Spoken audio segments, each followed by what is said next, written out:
Good morning. Today is Sunday, February 5th, 2023.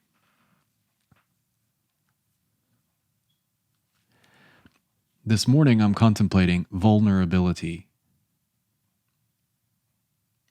And I remember some great words from a book I read in about 2005 called A Peaceful Warrior by Dan Millman, in which one of the central characters, Socrates, expresses some wisdom to his protege student that being a warrior is not about invulnerability.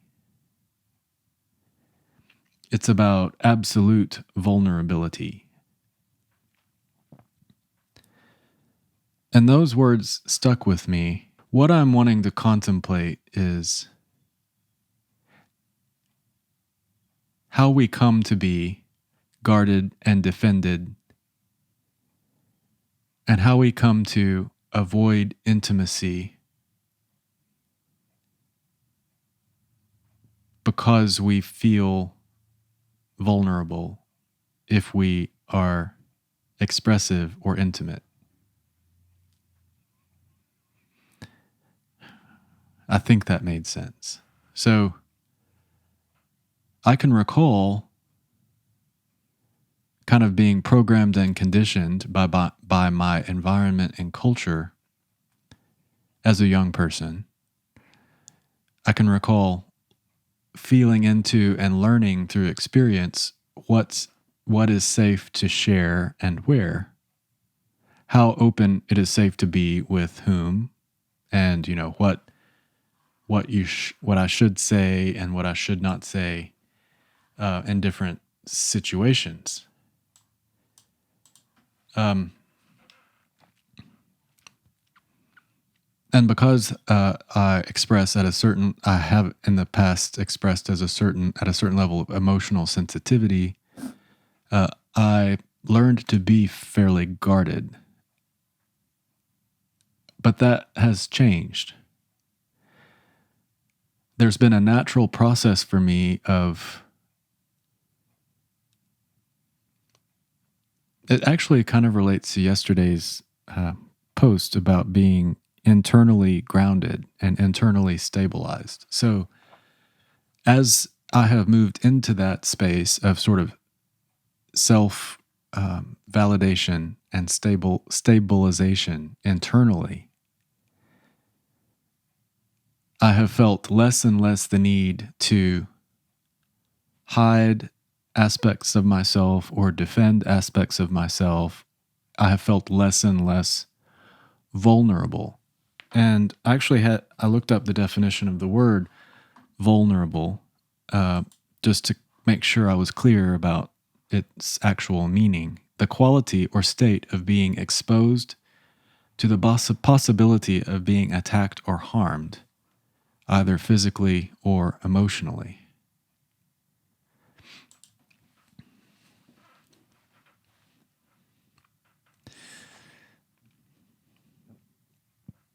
A few years ago, I was involved in an art show, and the theme of the art show was call and response. And the idea was that the artists who would participate in the show would present their visual or sculptural work, whatever it may be, and then pair it with words or language so that the interaction of the words and the language with the piece could tell a story. And I was really into Dermot Kennedy at the time, the amazing Irish artist. If you don't know his music, you might check it out, see if you like it. Dermot Kennedy. And he had this brilliant song out called Lost. I think that's the song these lyrics are from. But this lyric was so resonating with me at that time, a lyric from that song. My sense of wonder is just a little tired, because I was very overwhelmed and my sense of wonder was tired. And so I chose those words as the theme for what I presented in the show. And it was very intimate. I'll pat myself on the back and say some of what I shared took some courage. Um, maybe self confidence. You understand this theme that I'm expressing. Movement from guardedness and an inner sense of vulnerability to a groundedness where you don't feel the need to be defended.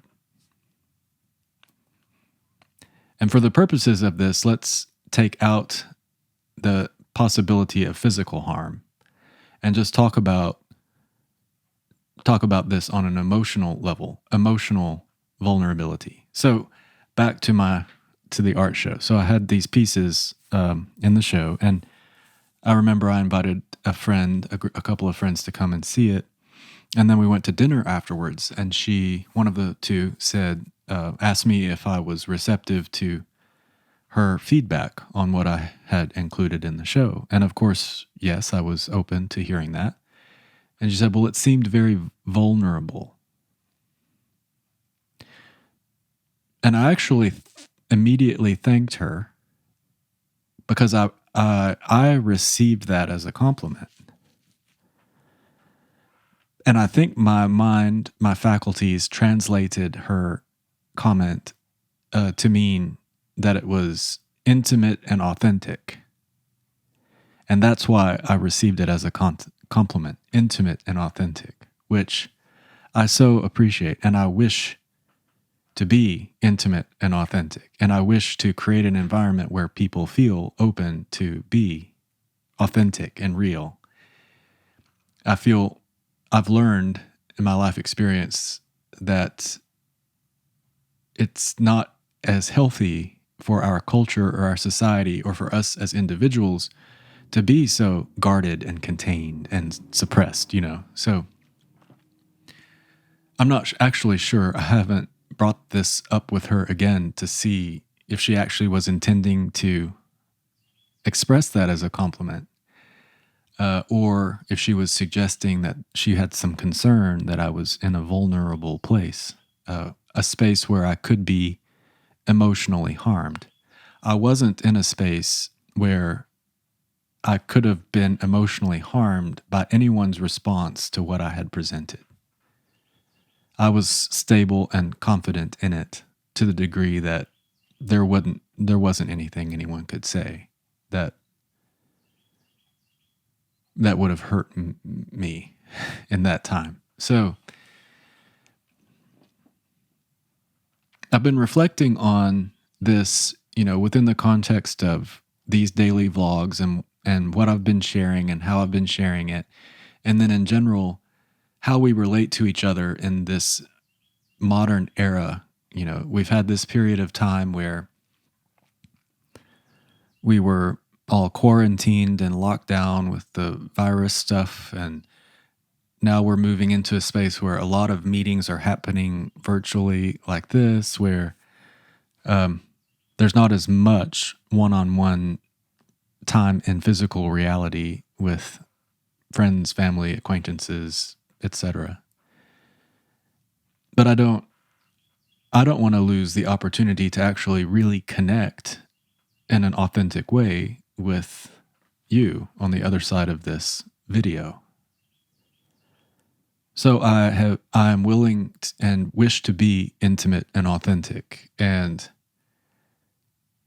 because of this sort of inner stabilization and groundedness, I don't perceive myself as being in a vulnerable place in this venue, in this context, at this time in my life. I guess I have a sense that that's a very individual thing, and it can change for each individual over time.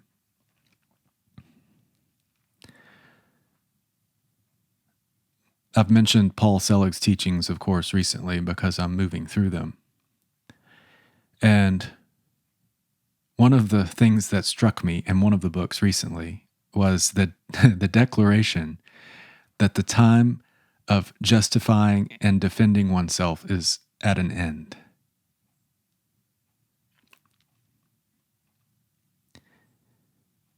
the suggestion was made that when you accomplish a level of identification with your authentic true self, and you are identified as that, so it's less, you're identified less with your personality and with what Paul Selig calls your small self, and you're more identified with your true self. He even uses the word divine self, inner being. The suggestion is you can use whichever words work for you, but when you're identified with and as that aspect of yourself, that is your authority, that is the one that is deciding things, and that aspect of you is beyond the need for another's approval or validation, or for another to find you acceptable. Are you beginning to understand this? So from that space,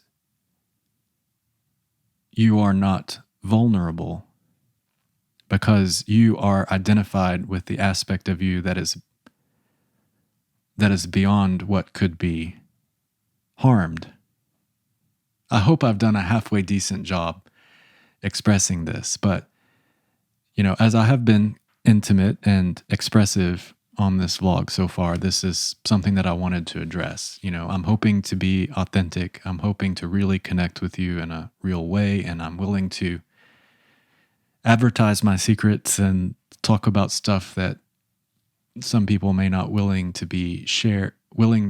some people may not be willing to share in this kind of a format, because I do want to really connect and be real, and I'm not vulnerable at this time. So I don't know. Let me know if you have any thoughts on that. I hope it's also something that can be of value to you in your own contemplations of how to navigate this modern era where, we're increasingly connecting through the ether nets like this, and you get the idea. I think it's an important theme for us all to think about. So I will leave it right there for today, and enjoy the rest of your Sunday. I hope it's great. We have some nice sunshine here in North Central Texas, so I'm going to take my dog for a midday walk, and I will look forward to connecting with you all again tomorrow. Thank you.